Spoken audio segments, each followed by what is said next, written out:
Hi there! We are still in Chapter 5 of Thermodynamics, and this is actually the fifth knowledge clip of Chapter 5, but it's part 4. And in this one, we are going to talk about chemical reactions at non-equilibrium. So what is the direction of a chemical reaction that is not at equilibrium? To explore this, first let's recall the general form of the chemical reaction equation, where we indicate with these arrows, with these two arrows, that both products can be formed out of reactants and reactants can be formed out of products.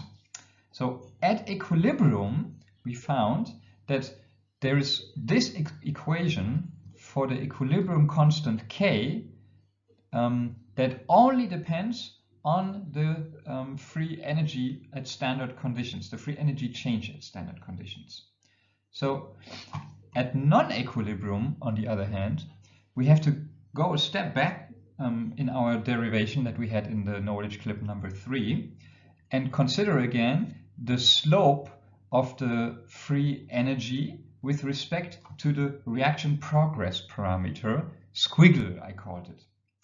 And that slope in knowledge clip 3 was given by this expression where the chemical potentials of products and reactants are multiplied with the stoichiometric coefficients, and those of the products are subtracted, or the dose of the reactants are subtracted from the chemical potentials of the products. Okay, so at equilibrium we found this expression is 0, but at non-equilibrium that expression is not 0. And the value that this expression will have, we call that just the Gibbs free energy change of reaction, delta G here. Not delta G standard, but delta G alone in orange now. So recall the chemical potentials of the reactants and products can be expressed with their chemical potentials at standard conditions plus the concentration dependent term, where you have the natural logarithm of the concentration of the reactant or product I at a certain stage of the reaction, which does not have to be equilibrium, right? It can still be ongoing reaction, Ci, divided by the standard concentration of that reactant or product. We know that in biochemistry often those standard concentrations are 1 mole per liter. So that allows us to simplify this expression by ignoring this Ci standard and just write Ci in the natural logarithm, which formally wasn't correct but helps us in the writing. So now this Gibbs free energy change of reaction, delta G, can now be expressed with this part here, with this equation, by just plugging in the chemical potentials for all the reactants and products. And I do this now.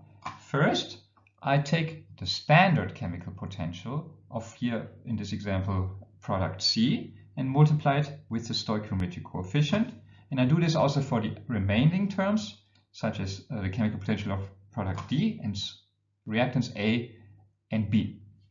So these are always the first parts of the definition of the chemical potential. Now let's also include the concentration dependence, where it's given by the simplified version here. And we already pack everything together in this one natural logarithm that includes here this multiplication of the product concentrations divided by the multiplication of the reactant concentrations, right?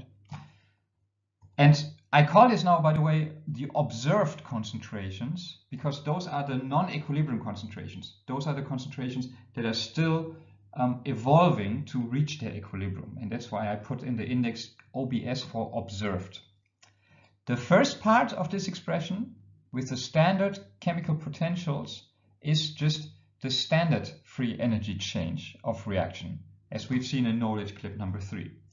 And this expression in the natural logarithm, I call that now the reaction quotient, Q. Now it looks like the equilibrium constant, but it's not concentrations at equilibrium, but at the actual, during this current stage of the reaction, so observed. So instead of K, we write here Q. Okay, so now I can just express this Gibbs free energy change of reaction with these two parts, the Gibbs free energy change at standard conditions plus this natural logarithm of the Q, the reaction quotient. And we know that the expression for the Gibbs free energy change at standard conditions is given up here with the equilibrium constant.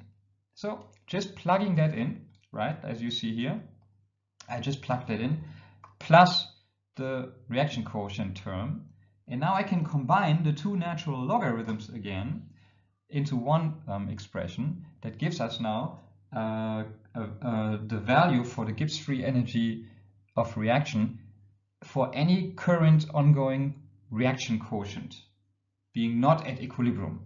Okay, let's explore what that means. So here I'm now going to plot the Gibbs free energy of the reaction G against that ratio of the reaction quotient divided by the equilibrium constant K.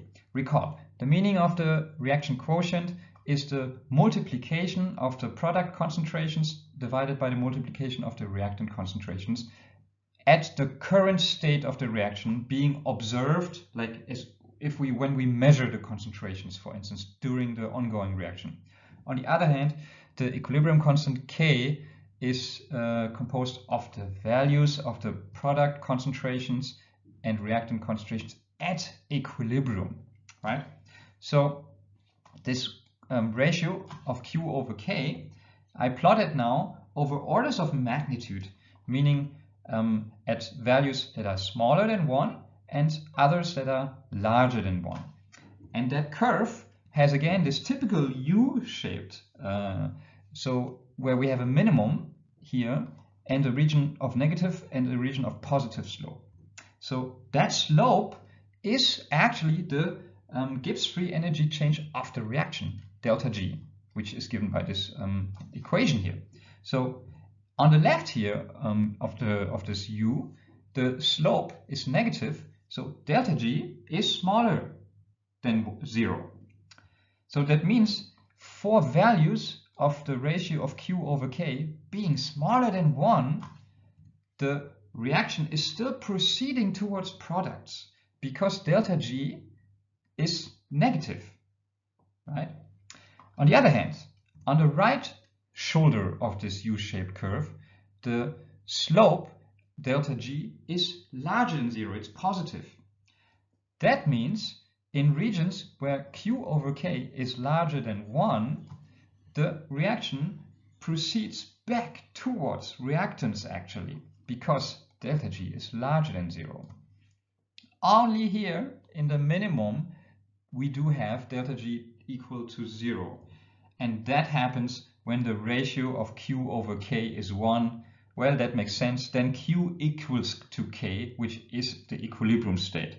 Only then will we have equilibrium, because then delta G will be 0.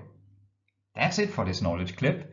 In the next knowledge clip, we are going to talk about the temperature dependence of the equilibrium and the osmotic pressure. Thanks!